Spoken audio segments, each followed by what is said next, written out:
萧云耗费9牛2虎之力挤进圣地广场，随即闭目查看自身系统。不容易啊，来到这个世界16年了，我终于完成了系统发布的第1个任务了。最新任务：加入混沌圣地，奖励3次顿悟。加入混沌圣地吗？也好，既然来到了混沌圣地，那当然要加入混沌圣地。混沌圣地虽没落，依旧是天地顶尖势力，在此修炼，更有机会成为绝世强者。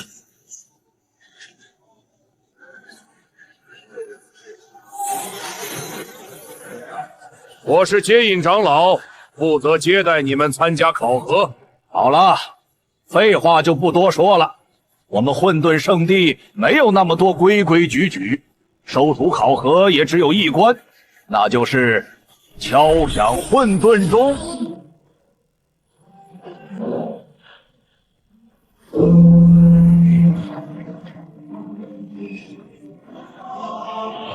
你们排好队，一个接着一个，将手掌放在混沌钟上面。只要能够令得混沌钟响，便可成为我们混沌圣地的弟子。混沌圣地开宗立派，万法归宗，号令天下。不要惊慌失措，地兵有灵，一旦无法敲响混沌钟，那就会被混沌钟送往你们的家中，算是免了你们返程的时间。没想到混沌钟还有这功能，就算无法通过考核，也能得到一张免费传送回去的飞机票。不过我一定要加入混沌圣地，就算无法通过考核，不知道这混沌钟要如何才能够敲响。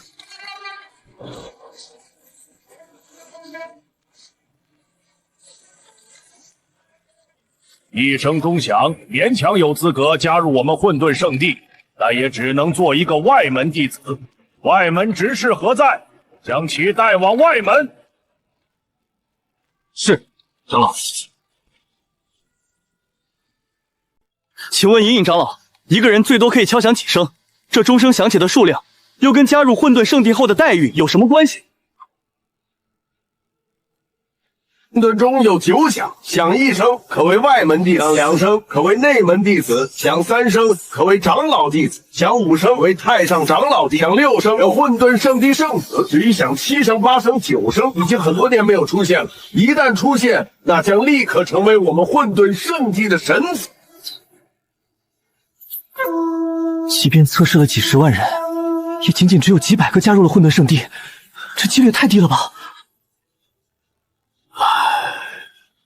一届不如一届，难道我混沌圣地真的要就此没落吗？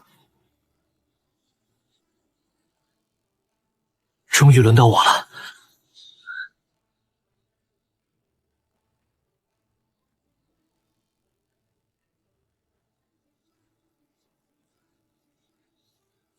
不知道我能敲响这混沌钟？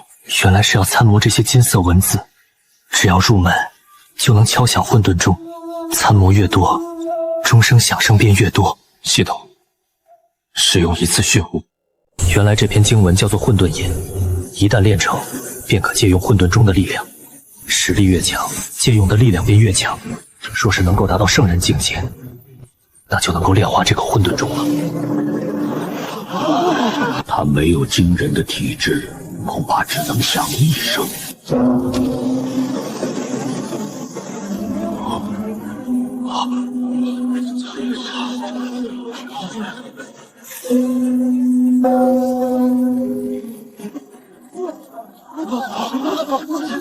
怎么回事？他并无特殊体质，灵气也不足，怎么可能响3声？4声了，可以成为长老弟子了。这是超级天才，可我在他身上看不到一点不防之处。难道我的慧眼蒙尘了？依旧平凡普通，不像超级天才。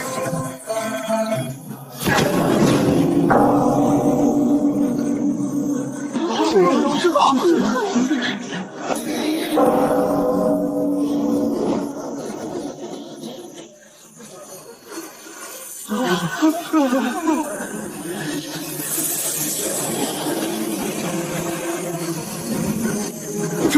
是赐福，混沌钟居然给他赐福了！这怎么可能？6声钟响，可以成为圣子了，运气好能当圣主，看走眼了，真是看走眼了！一个平凡少年竟能响6声。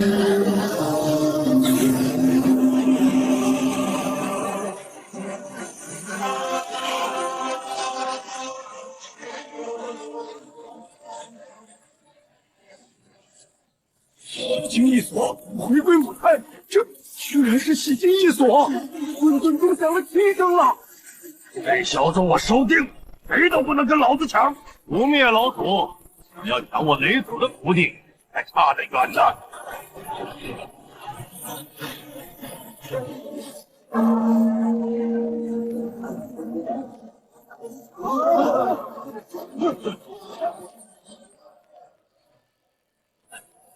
这下那些老怪物都要出来抢徒弟了。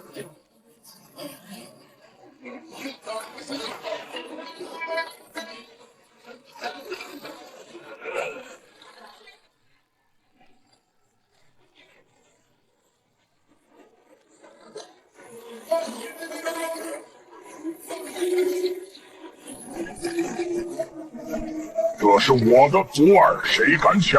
老夫将他镇压在茅坑下10000年！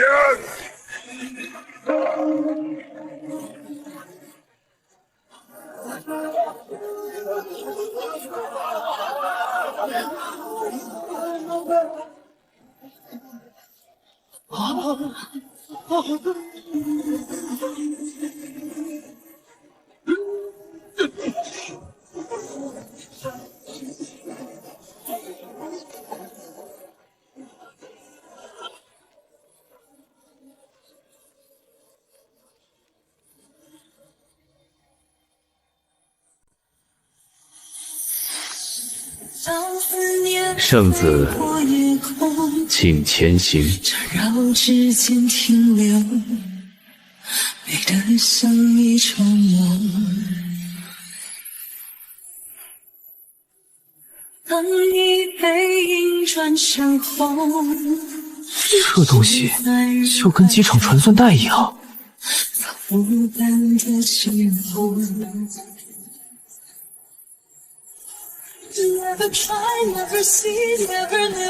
神子，接下来我们先前往混沌大殿，那里已经有诸多老祖和古花石等在那里了。老祖和古化石很强吗？比那些太上长老如何？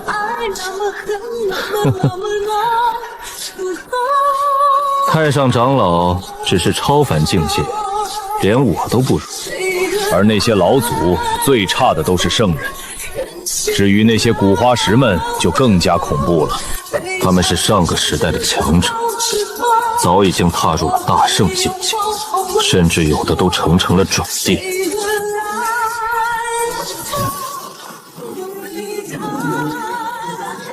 圣主说笑了，我们这些老不死，也只是一群地路上的失败者而已。没想到这里面的强者都是圣人啊！虽然对方自嘲为地路的失败者，但是能够跟大地争锋的人，实力不可想象。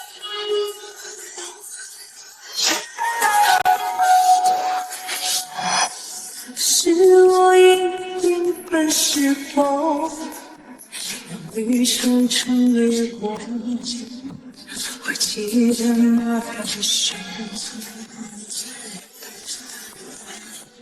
那么伤，那么远，那么痛，那么爱，那么恨，那么浓，如何？奇怪，神子看起来似乎很普通，没有什么特殊体质，肉身平凡，灵魂比普通人稍强一些，似乎连一些外门弟子都不如。混沌中不会检测错误，应该是我等实力不足以看透神子。毕竟能够令混沌钟响9声的人物，在我们混沌圣地的历史上，也只有那位混沌体才能做得到。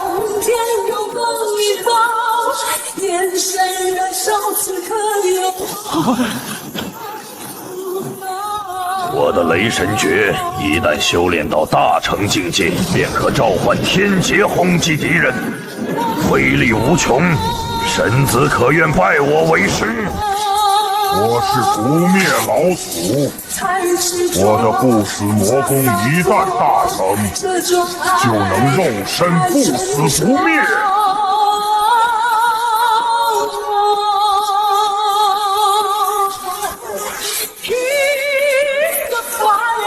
我是刀祖，修炼我的霸刀，可横扫无敌。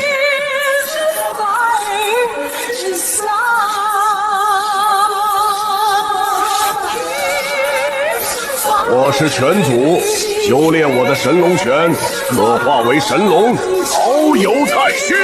这些家伙听起来都很厉害，你选择神力时，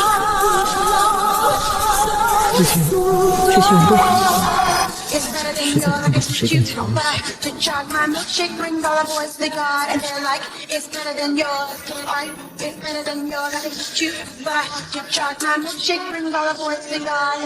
诸位老祖古话时，祭天太上长老在外求见。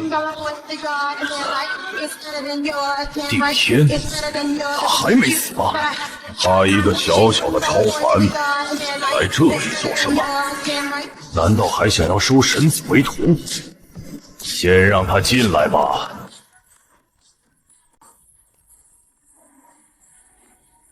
思念飞过夜空，缠绕指尖停留，美得像一场梦。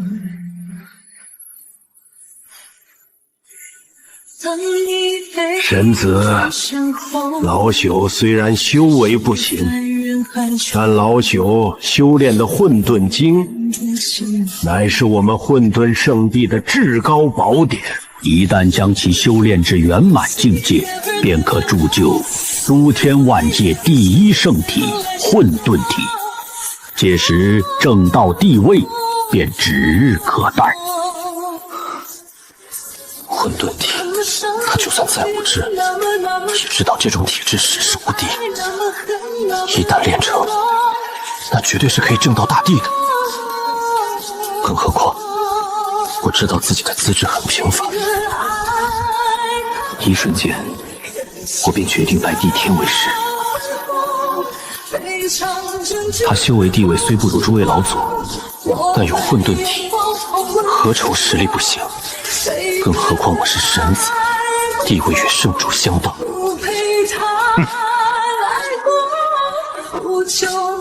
可笑，帝天，你难道不知道混沌经的修炼难度吗？自古以来，除了混沌大帝，可有其他人将其修炼到圆满境界？不能圆满，便无法铸就混沌体。你这是在浪费神子的天赋和时间。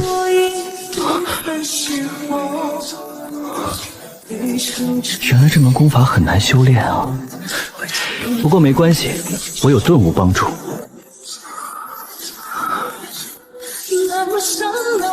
顿悟系统功能：赐予副主顿悟3次，加入混沌圣地已完成。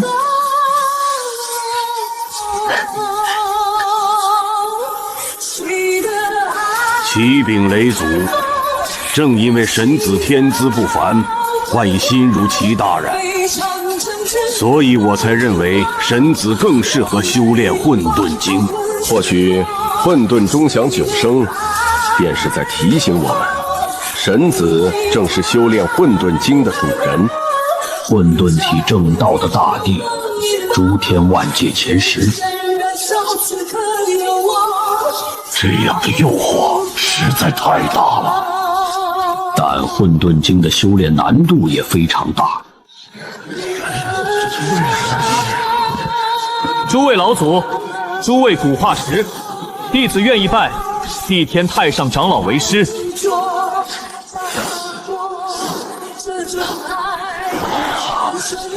神子，你现在还只是凡人，恐怕还不了解混沌经的修炼难度。我们混沌圣地历史上天才不计其数，也有混沌中享7升、8升乃至9升的神子，但他们无一例外都无法修炼到圆满境界。弟子愿意试一试。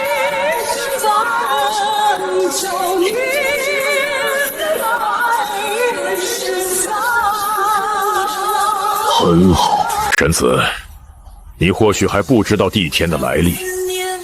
他天赋很强，曾经令混沌中享了6升，是我们混沌圣地上一代的最强圣子。但可惜，就是因为他修炼了混沌经，导致无法修炼其他功法，浪费了时间和精力，至今都卡在超凡境界，连踏入天境的机会都很渺茫。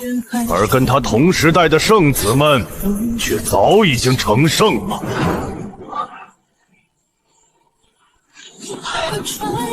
没想到他来历这么大，是上一代最强圣子。神子，我不能练成混沌经，但不代表神子你也无法练成。而且我虽然修为不行，但是在同境界我却能够无敌。神子如果修炼了混沌经，也一样可以在同境界无敌。笑话，同境界无敌又有什么用？别人都成圣了，你却被卡在超凡境界。须知，圣人之下，皆为蝼蚁。修为如果不能提升，那么同境界无敌也就是一个笑话。我也赞同这点。诸位老祖，诸位古化石，小云，弟子还是想要试一试。圣主，我已经决定要拜地天太上长老为师，还请圣主成全。神子天赋超凡，获得了混沌中的认可，或许可以让他试一试。太冒险了，我们混沌圣地已经很久没有诞生神子了，而且还是令混沌中享9升的神子，这是有很大帅力可能证到大地的天才，不能就这么浪费了。说得不错，一旦错过了这位神子，我们混沌圣地再想要崛起，不知道又要等到猴年马月。但是万一神子能够铸就混沌体呢？那我们岂不是混沌圣地的罪人？本座还是觉得太冒险了。混沌经的修炼难度众所皆知，我们不能冒这个险。混沌体呀，一旦铸就混沌体，便可举世无敌。不过，老子有系统啊！当思念飞过夜空，缠绕指尖停留。圣主，我已经决定要拜地天太上长老为师。我绝对不允神子修炼一片精芒，因为一旦我们神子无法成圣，那我们整个混沌圣地都要被人笑话。堂堂神子之尊，若是无法成圣，那的确会被人笑话。萧圣主，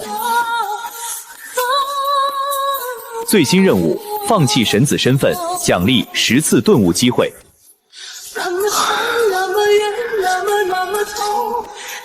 妈的，老子才刚刚成为神子，屁股都还没有坐热呢，就要老子放弃神子身份，这不是坑爹吗？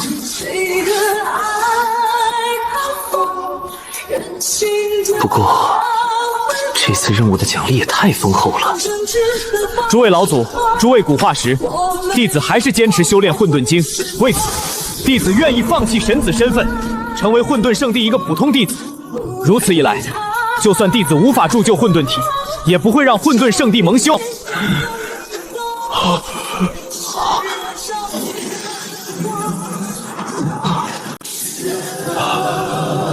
神子，你在说什么？你知道神子身份代表着什么吗？代表着我们混沌圣地的最强传承，会得到我们混沌圣地的重点栽培。你居然要放弃！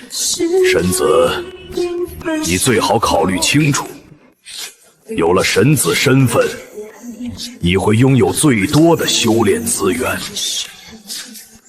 但是如果放弃了神子身份，那你就只能成为一个普通的长老弟子，待遇比神子差太多了。神子，你一定要考虑清楚，不能冲动。那可是神子啊，多少弟子渴望的地位，只有傻子才会放弃这个身份。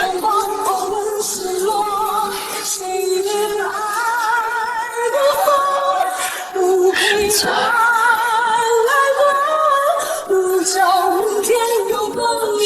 我只想神子修炼混沌经，但放弃神子身份代价太大。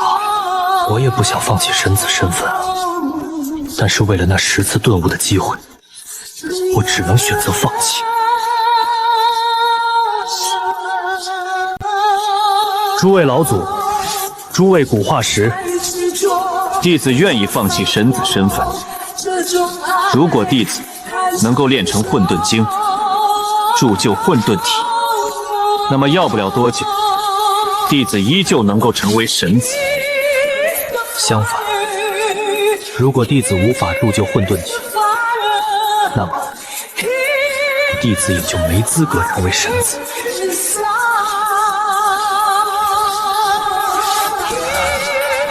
既然神子有如此豪气和毅力，吾等又岂能不成全？就依神子之言吧。既如此，便依圣主所言。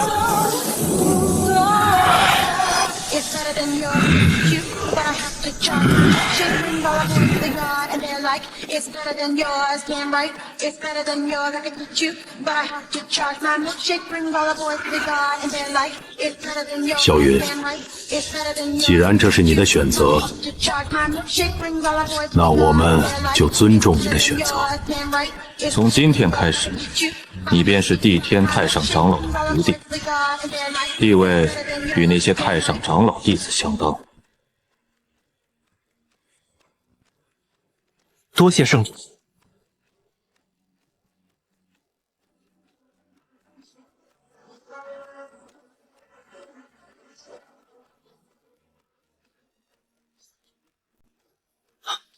弟子萧云，拜见师尊。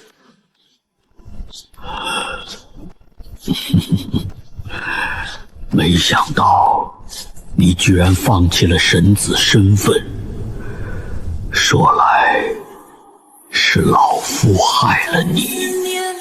是弟子坚持修炼混沌经，和师尊无关。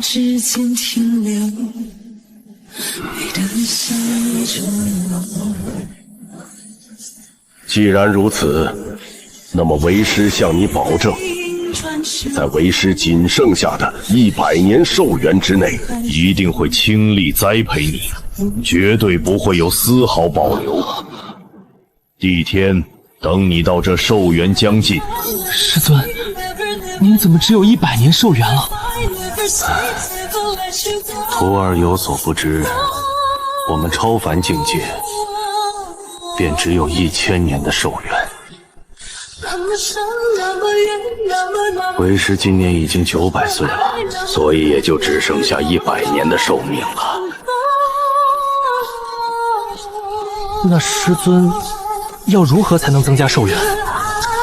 每一步进阶都非常困难，之说，所以恐怕很难突破到天境。师尊，我对于修炼一无所知，请问修炼者都有哪些境界？既然作为你的师尊，那这些我当然要告诉你。不过，我们先离开此地，前往为师的洞府。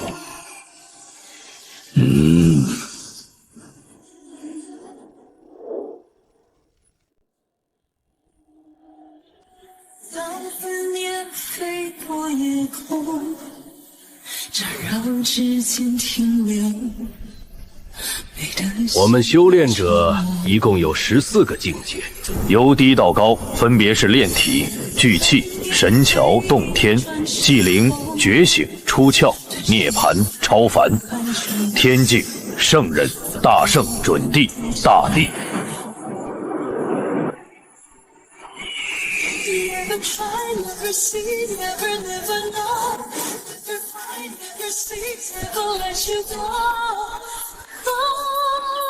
徒儿，这里便是地峰，也就是为师的修炼洞府。今后你便在此修炼。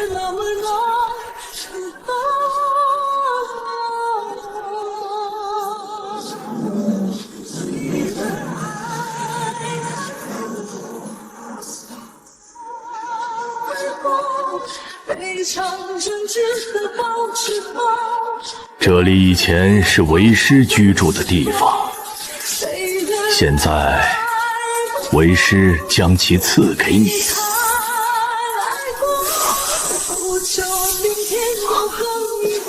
弟子岂敢冒犯？小影啊，为师早已经不住在这里面了。现在为师在河畔参悟大道，这里已经空旷许久，正适合你居住。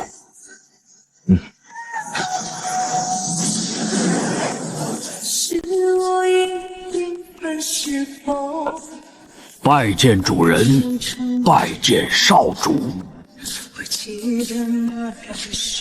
这是我的追随者，你可以叫他福伯。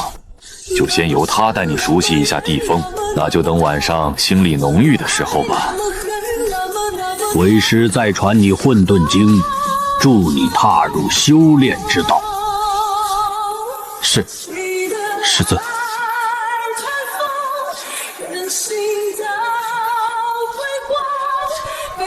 福伯，少主，千万不要折煞老仆了。烦请福伯带我熟悉一下这座地峰。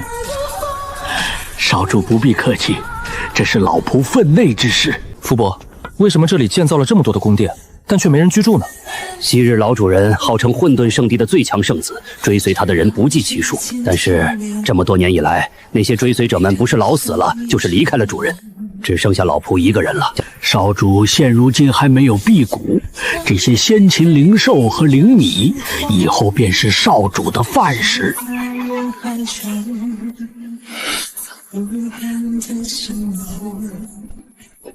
徒儿，这是为师给你准备的筑基液，里面含有为师多年以来积累的天才地宝，甚至连蛟龙之血都有。少主，修炼的第一个境界便是炼体，对于我们修炼者来说，肉身是非常重要的。徒儿，正所谓万丈高楼平地起，所以我们修炼者的根基非常重要。只有把根基打得越厚实，你以后的成就才会不可限量。徒儿，我现在就传你混沌经，不过你得先发誓，在没有获得圣主的允许下，绝对不可将混沌经外传。徒儿，谨守心神，认真敢为混沌经。使用一次，顿悟。宇宙有志，难以耳目切。万物非万物，与我同意。不用担心，以萧云的资质，最多3天应该就能参悟第1层混沌经。主人，当年你耗费了7天时间，便领悟了第1层混沌经，这已经是最快的记录了。放心吧，萧云能够令得混沌钟响9声，那么绝对可以在3天之内领悟混沌经第1层。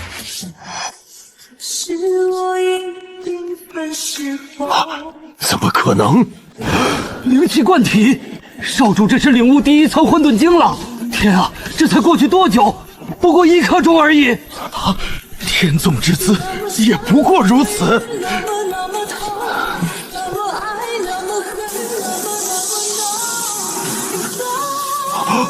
怎么回事？少主居然还在继续参悟，难道他还想要趁机领悟第2层吗？我当年耗费了1年时间，才领悟了第2层混沌经。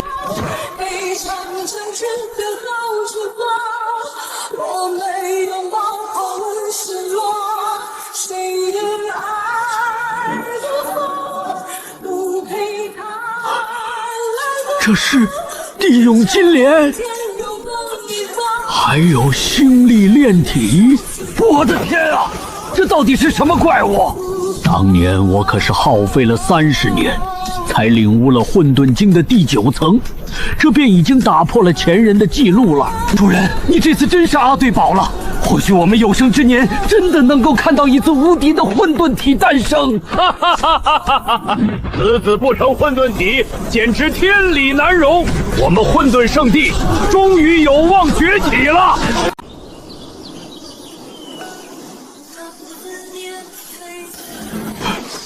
肉身金光，这是达到了炼体极境的标志。这么说，少主他已经铸就无上根基，根本不需要再使用筑基液了。1日9层，这是何等的盖世天资！光是天地灵气贯体、星辰之力炼体，就已经把他的肉身推向极境。这么说，我这1夜都白忙活了。这后天的筑基液，又岂能比得上天地之力铸就的无上根基？这里面的天材地宝，都是主人你耗费100年准备的，无价之宝就这么浪费吗？你的收元也不多了，不如也收个徒弟，刚好与萧云为伴。也好。正好这次混沌圣地开山收徒，招收了一批新弟子，那我就去挑一个吧。徒儿，你只用1天，便将混沌经修至9层，天地之力达炼体极境，用不着筑基业。阿福惜才，去新弟子中选徒继承所学。我现在有这么大的力量吗？徒儿，你已炼体极境，接下来领悟混沌经第10层，主动吸纳灵气，迈入聚气境。师尊放心，用不着3天，我就能领悟混沌经第10层。徒儿，你理解错了，为师希望你压制修为，别急着参悟第10层。师尊，这是为何？修炼者不是应当勇猛精进吗？那是对天资差的天才修炼太快，要压制修为，让每境达理论极限，夯实根基。师尊，我明白了，那我就暂时不突破了。徒儿，暂压修为，可修战技，挖肉身潜力，超越极境入传说禁忌领域。超越极境，禁忌领域？师尊，炼体极境不是极限，还能超越？禁忌领域是什么？10万斤是理论极境，超级天才极限，特殊体质妖孽可超越，达11万、12万乃至更高，这就是禁忌领域。师尊，修炼界历史上炼体极限到底能有多少斤力量？圣地祖师混沌大帝炼体达100万斤，入9禁神之领域，只有神能踏足。师尊，既然族主混沌体能做到，我也能。接下来该怎么提升力量？想继续提升肉身力量，光靠功法不行，以至极境，唯有修战技，才能挖潜力，把力量转成战力。那你快传授我这战技吧。战技不能随便修炼，需要根据每个人的天赋以及体质定制。在我们混沌圣地有一个星辰阁，里面拥有我们混沌圣地的所有战技，你只需进入其中，星辰阁就会主动为你创造战技。这么神奇？那师尊你快带我去吧。徒儿，你未免也太着急了，区心急吃不了热豆腐。你才刚刚踏入修炼之道1天，不必如此着急。而且，你福伯马上就要回来了，到时候他的徒弟也要去挑选战技，你们可以一起去。也好。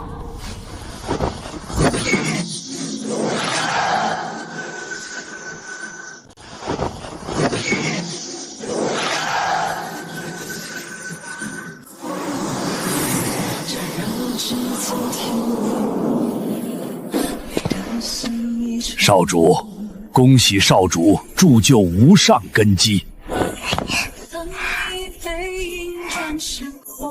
福伯不必多礼。对了，这就是福伯你的徒弟吗？小雅，还不快见过你师兄？林小雅见过师兄。师兄，听说你放弃了神子身份，这是真的吗？住嘴！不要胡言乱语！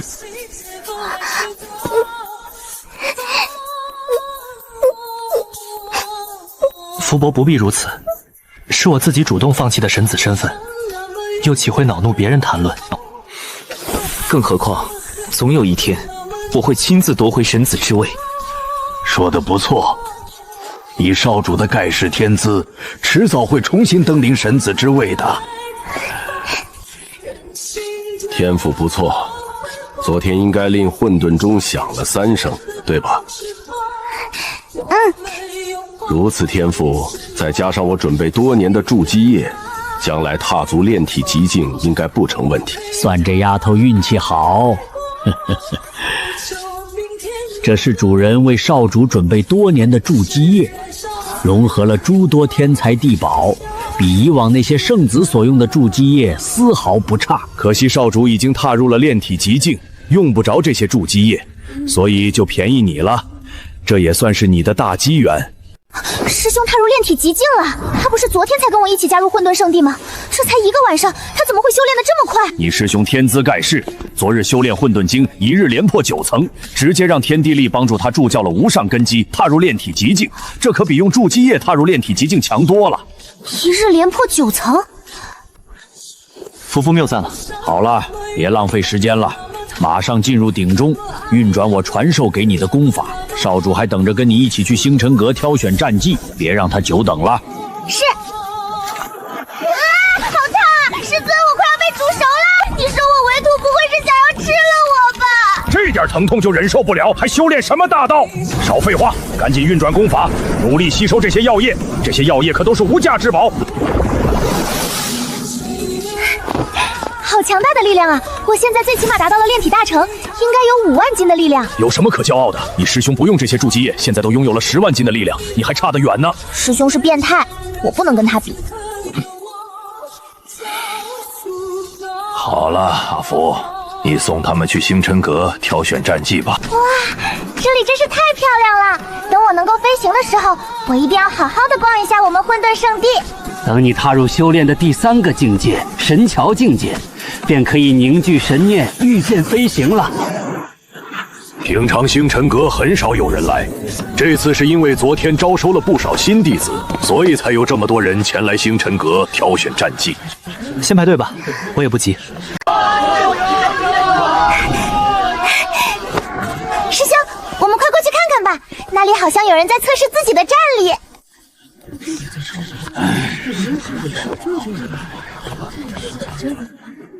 这5万斤力量，炼体大成境界。此子是昨日才进门的新弟子，居然1天时间便达到了炼体大成境界。这等天资，将来有望成为准圣子。不就5万斤吗？有什么了不起？小姑娘，不要大言不惭。只有一些天才才能够在筑基之后就拥有如此力量。就是小姑娘什么都不懂，不要乱说话。哪里来的小丫头，一点见识都没有。我认得你，叫做林小雅。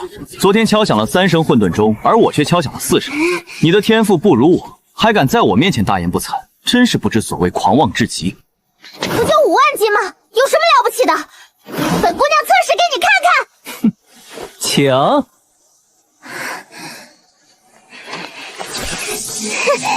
你给我睁大你的狗眼看着！是荧光？怎么可能？只有打出5万斤以上，才会出现荧光。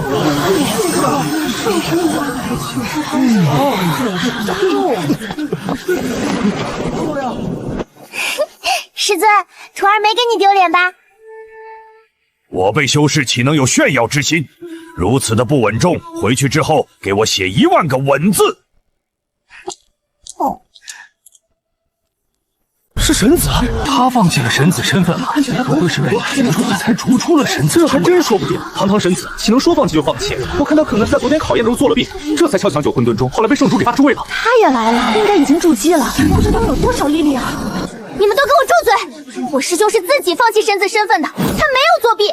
小姑娘，你知道神子的待遇有多么好吗？但凡精神正常的人都不会放弃神子身份。你说你师兄是白痴吗？我师兄当然不是白痴。既然如此，那他为何要放弃神子身份？依我看，他肯定是靠作弊才敲响了混沌钟，所以才被圣主逐神子之位的。卢平，少明少主是自己主动放弃神子之位，你如此污蔑少主，难道是在质疑圣主的玉璧吗？好大的帽子，我可戴不起。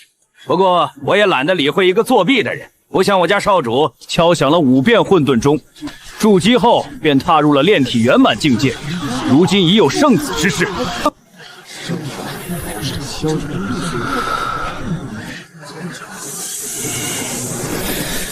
主管家谬赞了，师尊说萧师兄天资不凡，若非修炼了混沌经，必然可以一日踏入极境。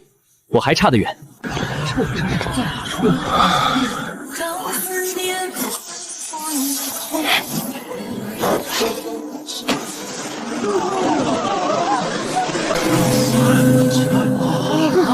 师兄，快去让这些狗眼看人低的家伙瞧瞧！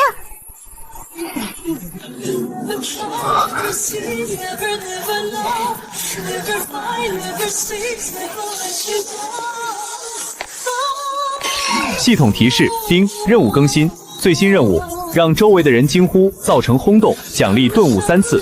不，此任务可无限制叠加。终于来任务了，我的顿悟次数已经不多，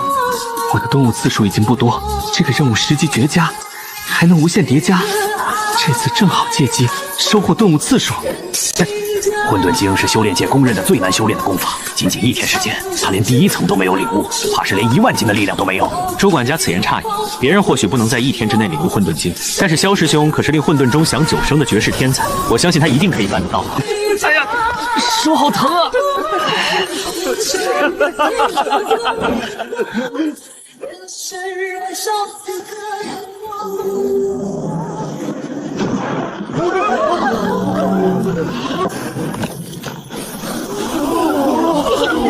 师兄最厉害了，我就知道师兄狗眼看人低，还敢污蔑我师兄作弊，现在见识到我师兄的厉害了吧？我们走。师兄，你快看他们落荒而逃的样子！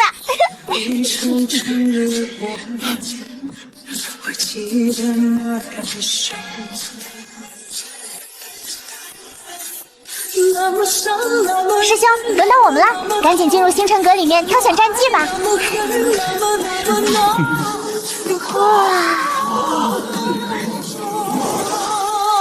尔等都闭上眼睛，紧守心神，等待星辰阁为你们挑选战绩。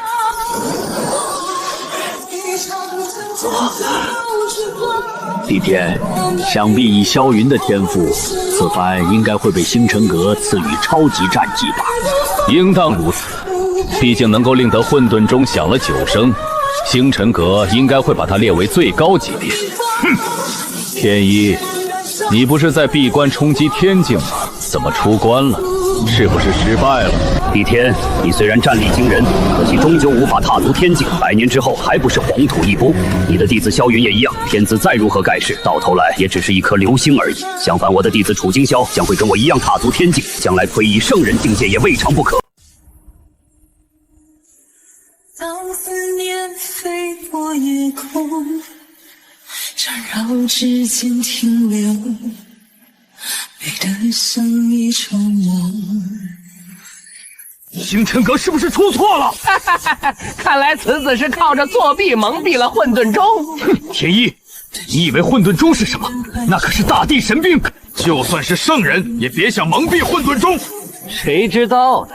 星辰阁也认为他天赋平凡。我徒儿萧云天资自盖世，我也参悟混沌经1日9层。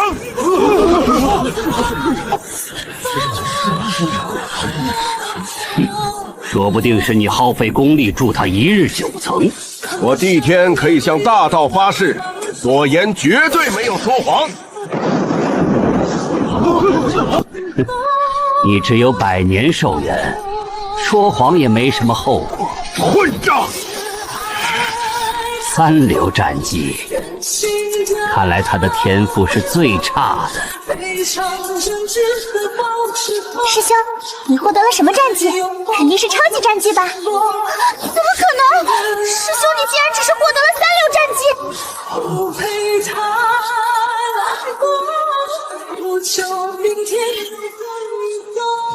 星辰阁，你给我听着，我命由我不由天。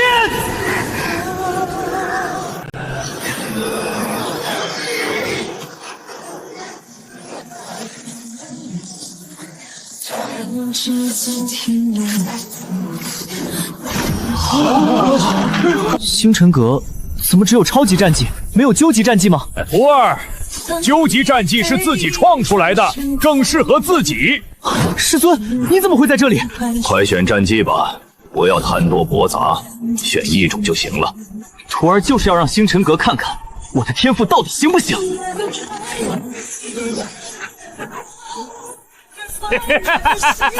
此子脑子估计是进水了，6门超级战绩呀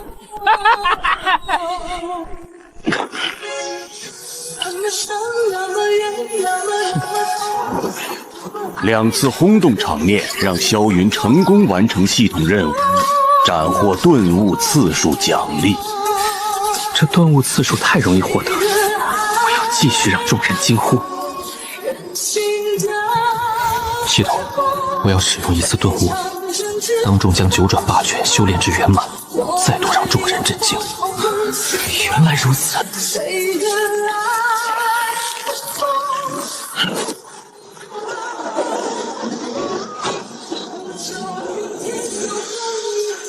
是金光炼体，这是9转8拳第1转炼成的标志，这就第1转了，也太恐怖了。如此萧凌，我现在有点相信帝天刚才的话了。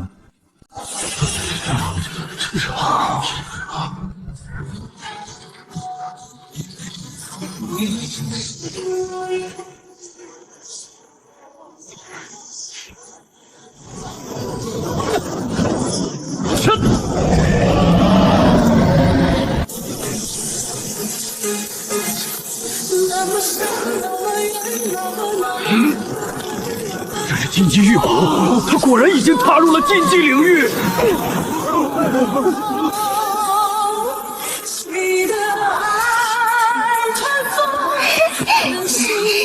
师兄，你好像变帅了。不知道我现在变强了多少，出去测试一下看看。萧云练成了9转8拳圆满，要去测试力量啊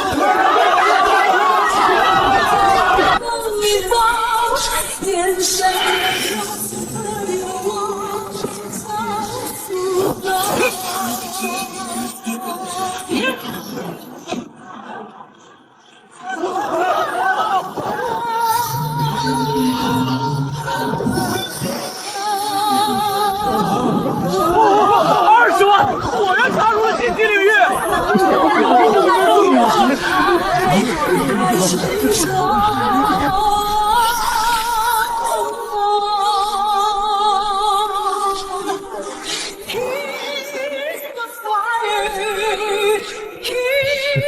哈哈，徒儿，我们该回去了。你看，没想到他老人家也来了。年轻人是谁啊？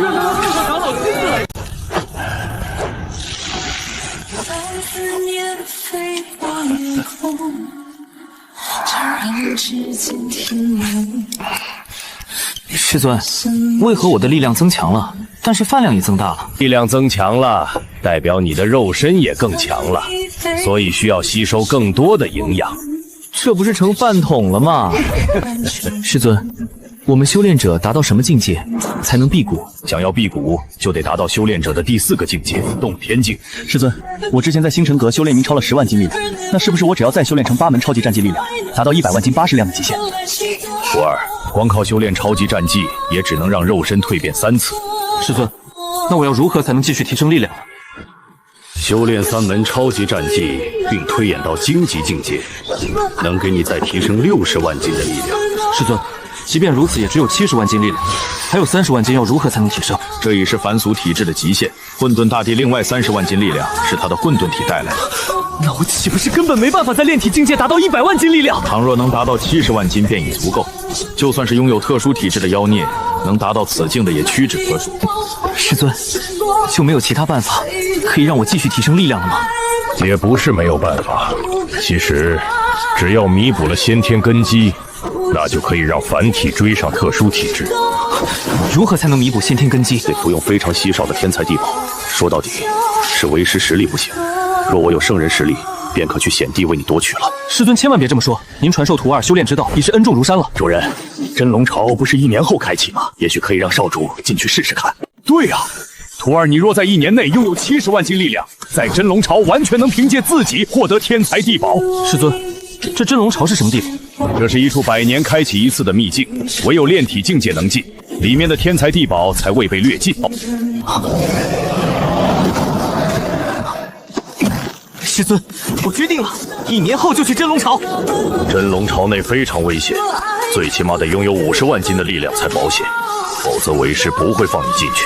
师尊请放心，在进入之前，我必然会达到70万斤力量的程度。如果是这样的话，那为师就不阻拦你了。你且好好修炼。师尊，那我可不可以也去真龙巢啊？不行。就你那点实力，进入真龙巢后没几天就会被人给抹除了，各大门派之间也会互相倾轧。不错，里面极境禁忌领域的天才随处可见，普通的进去只是去送命而已。不是有师兄在吗？师兄肯定会保护小雅的，对吧？闭嘴！少主进去是为了超越极限，你跟在身边就是拖累，反而会让少主有危险。福哥，其实让小雅进去也可以。面对炼体境界的修炼者，我还是有把握保护她的。人家才不是拖油瓶。福伯难道不信我？即使最强特殊体质极境，也只有60万斤，我这70万战力绝对可以自保。这样吧，如果在进入真龙巢前，萧云真的能拥有70万斤力量，那就让小雅跟着进去吧。耶！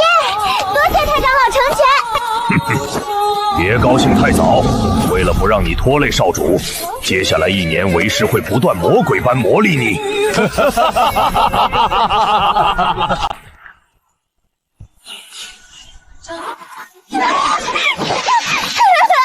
师兄救命！绝不能被这样抽打淬炼肉身。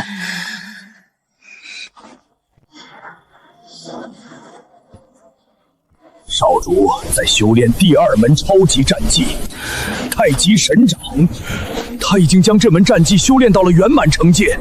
小雅，这就是凡人跟天才的区别，想要跟上少主的脚步，就得继续吃苦了。救命啊！师尊，你快停手！师兄，我已经炼化了那些药力，现在应该达到了炼体极境，我们快去星辰阁测试一下吧。少主不愧是天纵之姿，短短1个月便踏入了炼体极境，未来成为圣子指日可待。不过是踏入炼体极境而已，有什么好得意的？我师兄1个月前就已经踏入了一境领域了。萧云再厉害，跟你有什么关系？阿福，还是赶紧带你徒弟回去吧，别让他在这里丢人现眼了。哼，你不就是炼体极境吗？有什么大不了的？我也达到了炼体极境，怎么样？师兄，该你表现了。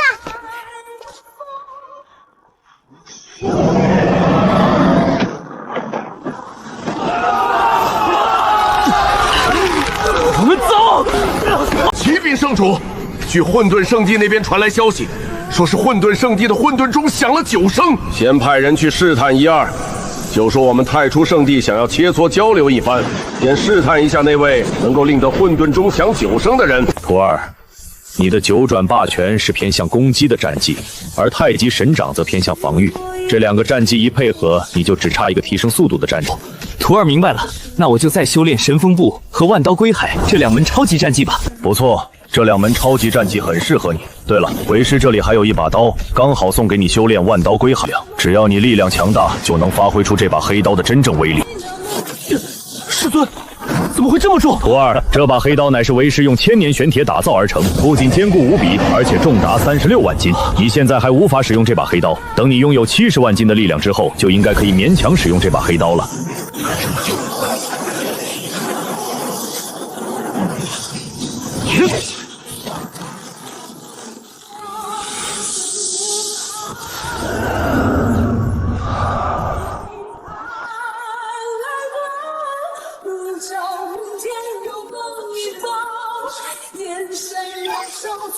现在要去哪里获取顿悟次数呢？26次顿悟，足够我暂时使用了。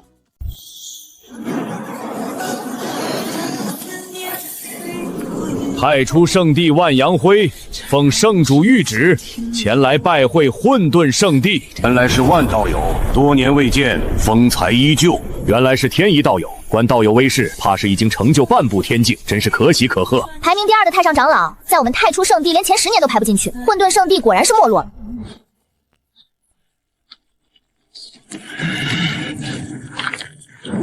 住嘴！天一道友，小徒年纪还小，不懂事，还请道友勿怪。童言无忌，万道友请，我这就带你去见圣主。万阳辉见过混沌圣地圣主，愿圣主早日登临圣位。万道友不必多礼，不知道友此番前来，所谓何事？万某奉我家圣主谕旨，前来邀请混沌圣地参与明年的真龙朝之约。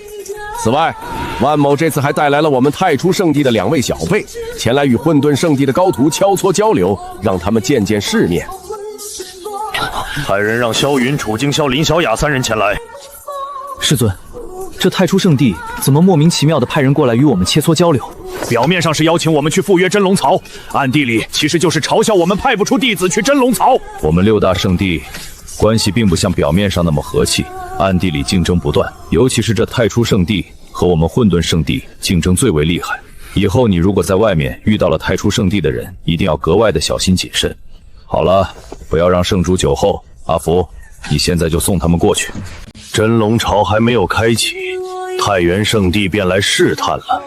但这一次，我们混沌圣地绝不会再让你们得逞了。且看我徒儿如何灭你们太初圣地诸多天才。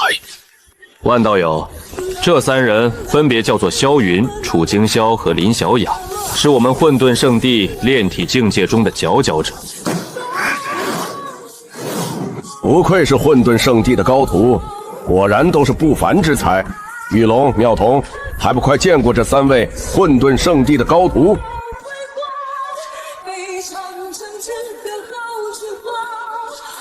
在下解玉龙，太初圣地炼体境界排名第9。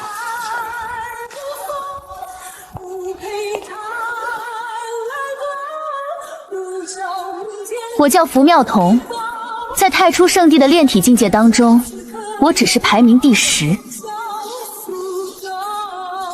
我虽然在太初圣地炼体境界之中排名第10，但是放在你们混沌圣地，却足以排名第1。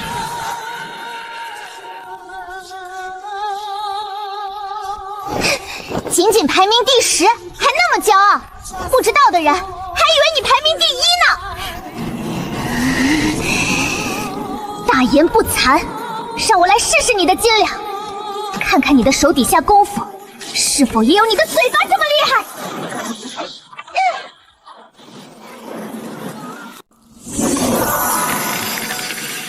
千重影，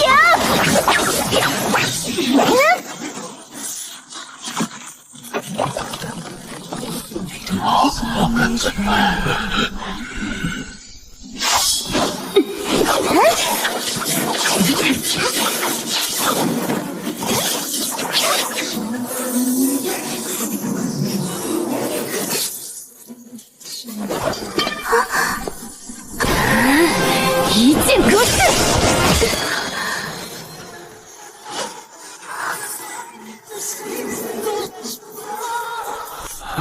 我输了，但你肯定不是我师兄的对手。那么深，那么远，那么痛，那么爱，那么恨，那么浓。他们哪个是你的师兄？让他过来，我一样会击败他。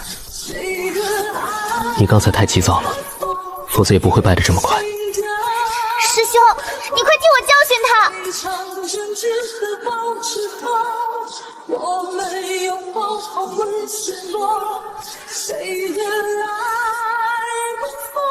我也不欺负你，能够让我退一步，便算你赢了。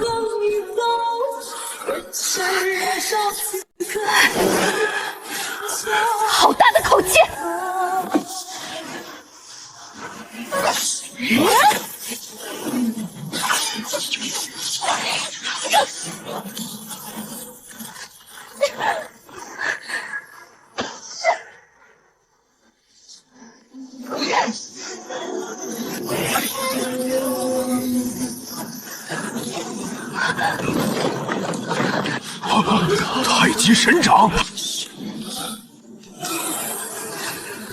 傅师妹，他已经把超级战地太极神拳修炼到了圆满境界，踏足了境界领域，而你的一剑格式还是大成境界，不是他的对手。我今天就是要越级击败他！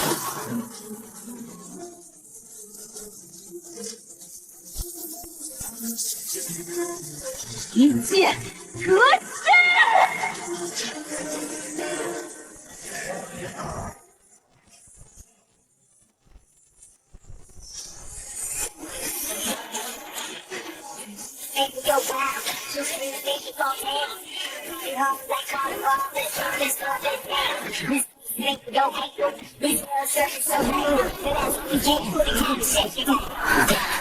到你们混沌圣地的人都只会防御吗？九转霸拳！傅师妹，只是切磋而已，阁下出手未免太狠辣了吧？好了，我们太初圣地不是输不起人的，尔等一定要知道山外有山，天外有天，切记不可再骄傲自大。是。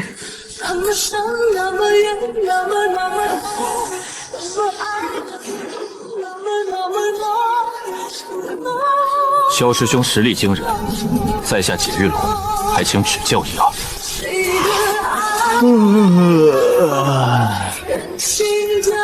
刚才打了一场，我累了，先休息一下。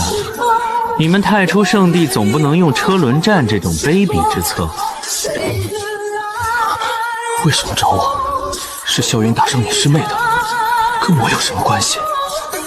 这该死的萧云，他一定是故意的。既然如此，那在下就先领教楚师兄的高招。师兄，你太阴险了，竟然故意害楚金霄。傻子都知道解玉龙现在憋着一肚子气，肯定会朝楚金霄发泄出来。楚金霄这次恐怕要倒霉了。知道你师兄我的聪明了吗？我也只是借助楚惊鸿试探一下这个解玉龙的实力，所以啊，你以后别见人就一股脑的冲上去，要懂得利用智慧。是，师兄果然聪明，小雅多谢弟弟。这样也好，一个有智慧有城府的神子，才更值得培养。你先出手吧，否则我若是出手，你便连出手的机会都没有了。狂妄！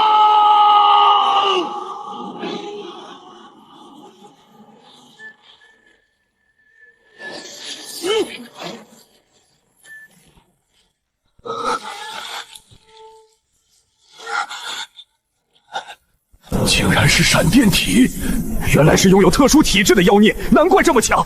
此子拥有闪电体，还将一门超级战技给修炼到了圆满境界，实力怕是已经踏入了2级领域。废物！废物！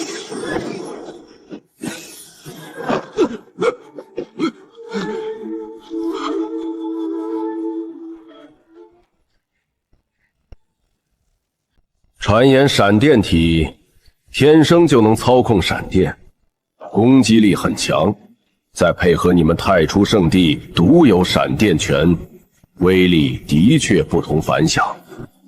闪电体仅仅是王体而已，在我们太初圣地并不算什么天才。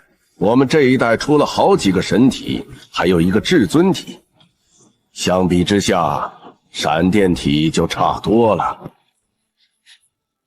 哦，至尊体，不知道你们太初圣地这一代出现了哪位至尊体？是至尊榜排名第4的虚空之体。啊！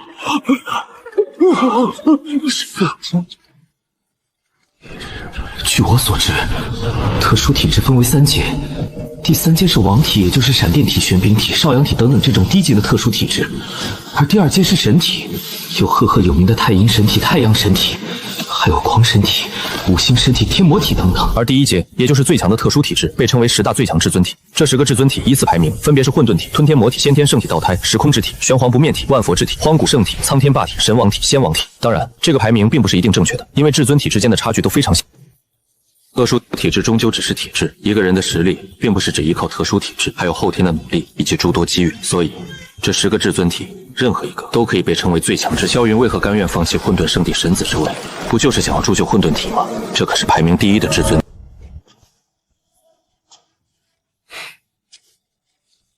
原来解师弟拥有闪电体，消磨我一介凡体，恐怕不是你的对手，还请手下留情。萧师兄谦虚了，凡体击败特殊体质的，在修炼界也不在少数。我们特殊体质也只是在先天上面领先一些，一个人的真正成就，还要看看他以后的努力。我也是这么认为的。萧师兄，不知道你是否休息好了？好了，解师弟，请出手吧。早点结束战斗，我还要回去吃饭呢。好。太极神掌！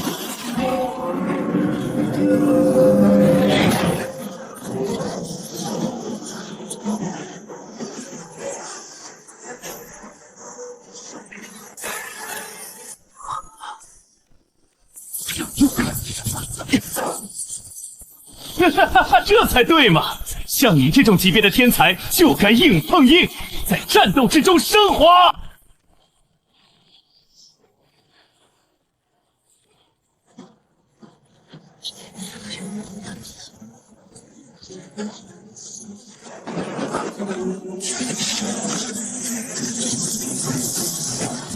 九转霸拳！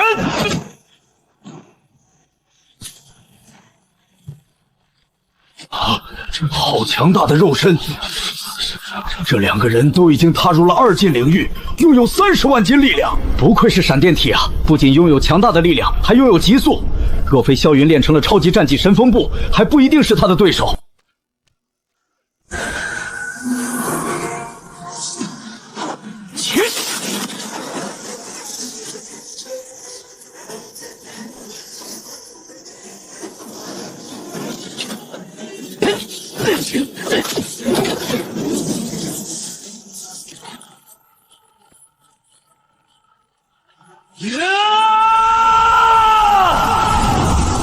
九转霸拳！什么？你以为我只是2进领域吗？不好意思，我早已经踏入了3进领域。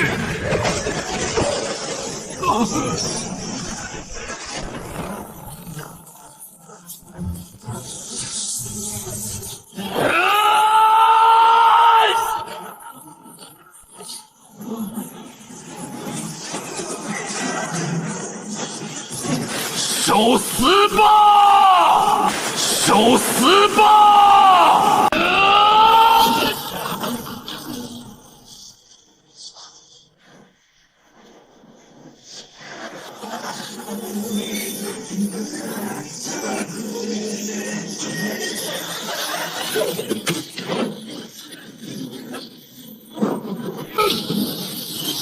你的力量的确比我强大，但是你的速度不如我快。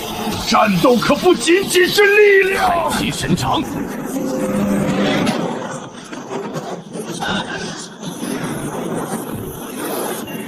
九转霸拳！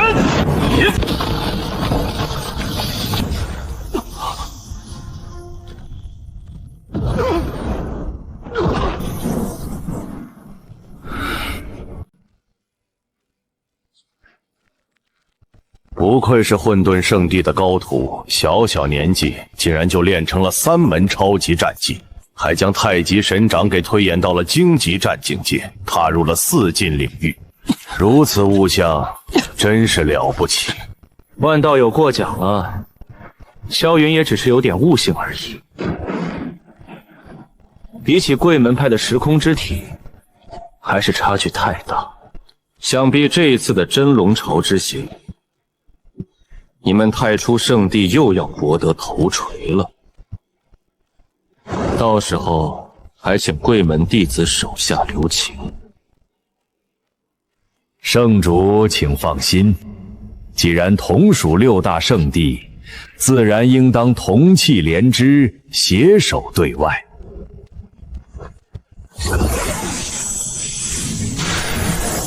圣主，万某就先告辞了。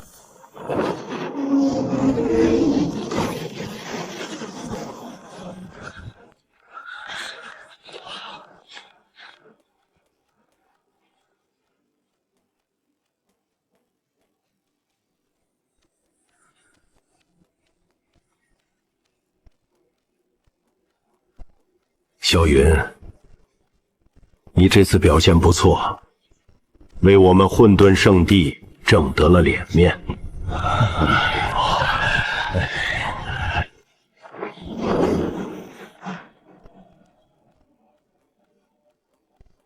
圣主过奖了。萧云作为混沌圣地弟子，维护圣地颜面，那是萧云的分内之事。长老，弟子无能，给我们太初圣地丢脸了。长老，弟子无能，给我们太初圣地丢脸了，还请长老责罚。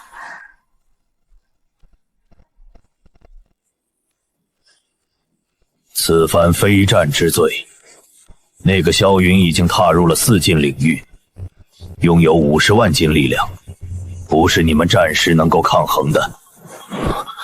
此人真的是很强，明明一介凡体，居然能够踏足4境领域，不仅将3门超级战技给修炼了圆满境界，还将其中的1门战技给推演到了9级境界。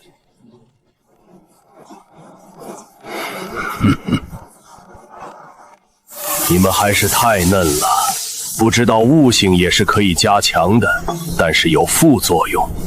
比如说用悟神丹，在每个境界用1次悟神丹，那不会造成什么副作用。但如果使用3次以上神丹，就会有很大的副作用。那个萧云才进入混沌圣地短短2、3个月，又怎么可能练成3门超级战技？肯定是他多次使用了神丹。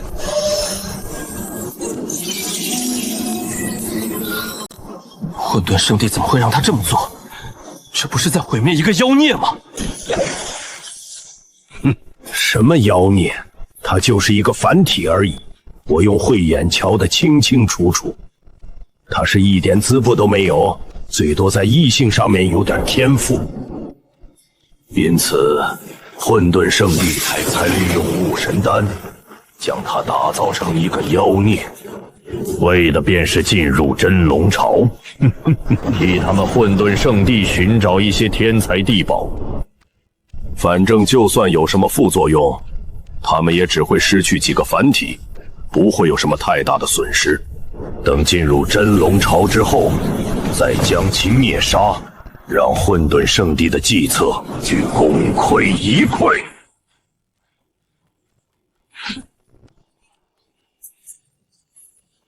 能够踏入4境领域，就已经是凡体的极限了。他就算再怎么使用悟神丹，也不会再变强了。仅仅如此实力，在我们太原圣地的炼体境界之中，也无法进入前3。他们可是见过门内那些强大的妖孽，尤其是排名第1的那位时空之体，简直就是无法战胜的无敌者。萧云肯定不是其对手。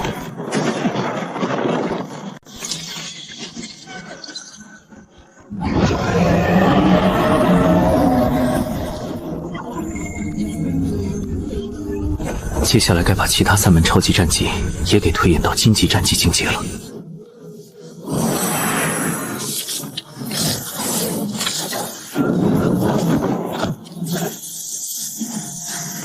如此一来，我就会再次增加20万斤力量，达到70万斤力量。徒儿，师尊，修炼可有所得？弟子定不负师尊教诲。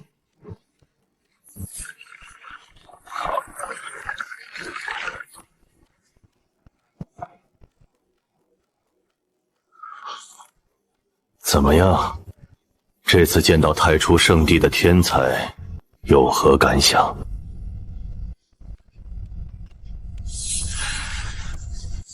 太初圣地的天才的确比我们强，只有我能够击败他们。楚京浩和师妹都不是他们的对手。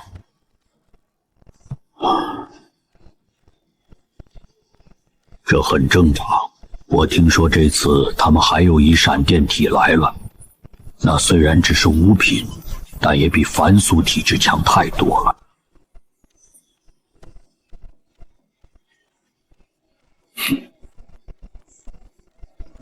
师尊，即便他们再强，也是弟子的手下败将。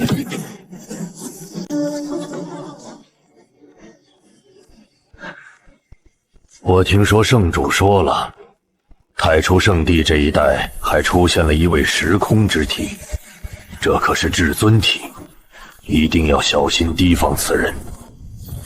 师尊，难道你对弟子没有信心吗？要不了多久，弟子就会拥有7神境的力量，就算他是至尊体，我也有把握将其击败。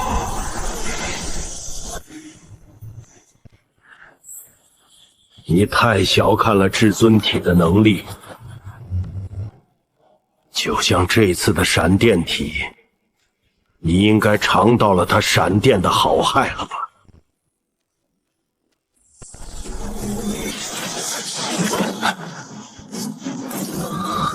不错，那个解玉龙的闪电体的确很厉害，若非他只有35万斤的力量，恐怕我想要击败他也不会这么容易。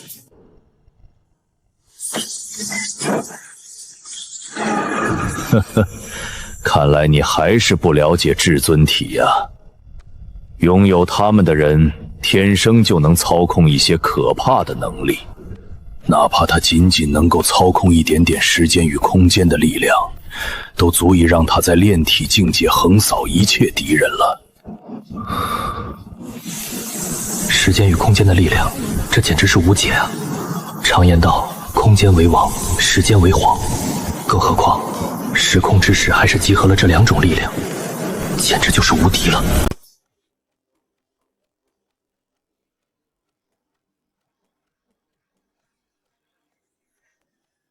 师尊，那我该怎么办？有什么办法可以让我抵挡住他的时间力量和空间力量？想要对抗时空之体很难，所以这就给了我们抗衡他的可能。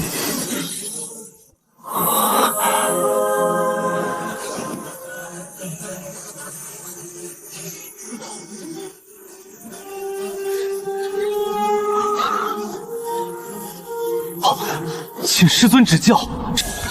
时间有时间加速和时间减速，他现在只能勉强掌握了时间加速，而且还只能对他自己加速。但是即便如此，再加上他空间方面的天赋，就足以让他拥有最可怕的速度了。你想要与他抗衡，那就要先限制他的速度。限制速度？可是师尊，我已经练成了神风步，比这时空之体还差不少吧？不是差不多，是差太远了。在同境界，时空之体的速度比电电体的速度快了100倍。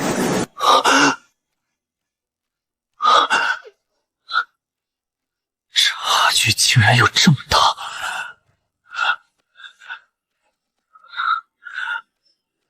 要不然怎么叫至尊体呢？这2两叠加之下，自然也就让时空之体拥有了无与伦比的速度，在同境界之中，几乎没人可以与他抗衡。如何限制他？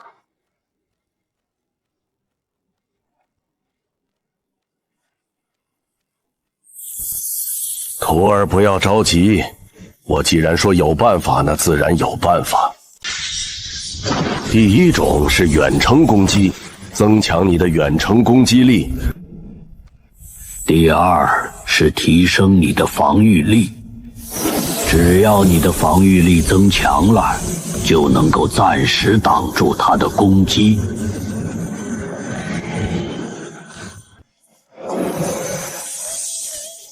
第三是阵法，用灵石布置一些阵法，无论是攻击阵法还是防御阵法，都需要提前布置。第四，音波攻击，这是一种利用声音与力量结合，震慑和冲击敌人，速度自然也会被削弱。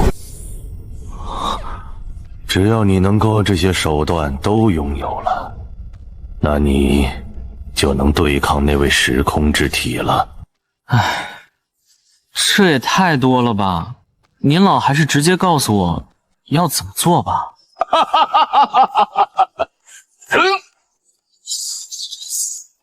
这些东西我早就给你准备好了，只要你有本事将它们全给学会了，那你就能够对抗时空之体。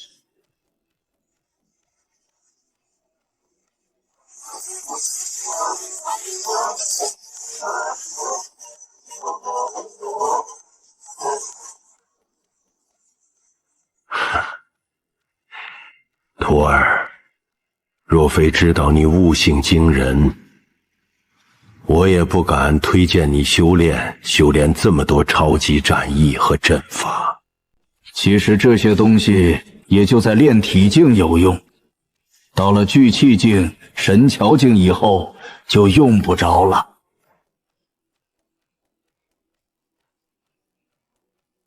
师尊放心，以我的悟性，这些东西1年之内完全可以学会，也耽误不了多少时间。这门小李飞刀是暗器招数，同时也是远程攻击战技。无论它速度再快，你完全可以先一步射出飞刀。还有这金钟罩，乃是我们混沌圣地一位前辈观摩混沌钟之后创出的大神通，现在给你的只是简化版，威力非常恐怖，你要好好再修炼完整版。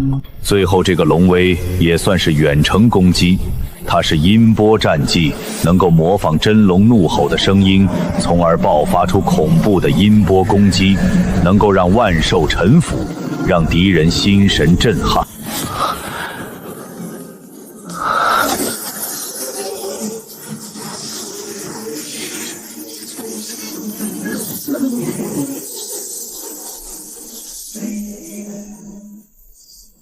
是啊，现在剑高的技术大。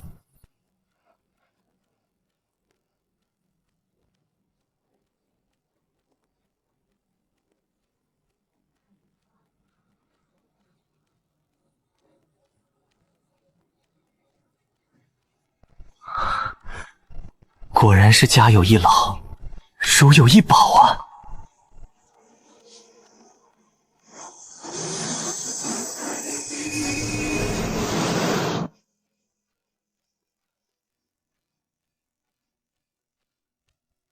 丁，最新任务：冲击乾隆榜。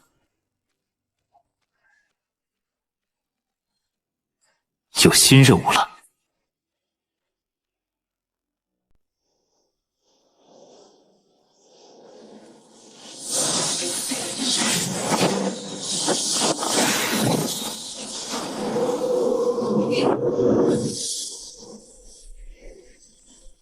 林小雅，以你的天赋，修炼越级战技还是太娘强了，恐怕需要10年才能修炼到圆满境界，简直是在浪费时间。师兄他1天就学会，我居然要耗费10年时间，这差距也太大了吧！这就是天才和凡人的区别。等在真龙之眼中跟少主会一些天才地宝，提升1-20万斤力量后，就马上晋升聚气境吧，不要在炼体境耽误时间了。师尊，弟子明白，我才不会在修炼上耽误太多的时间，否则以后连师兄的尾巴都追不上了。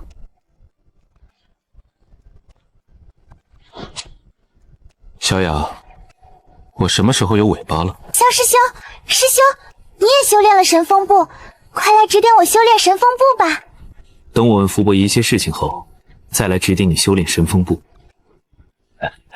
少主，可是遇到了什么问题？福伯，是这样的，我想问一下关于乾隆榜的事情。这是外门弟子中的一个榜单，只有最强的100名外门弟子才能进入这个榜单。但凡能够明乾隆榜的外门弟子，都会受到我们混沌圣地的重点栽培，拥有比其他外门弟子更多的修炼资源。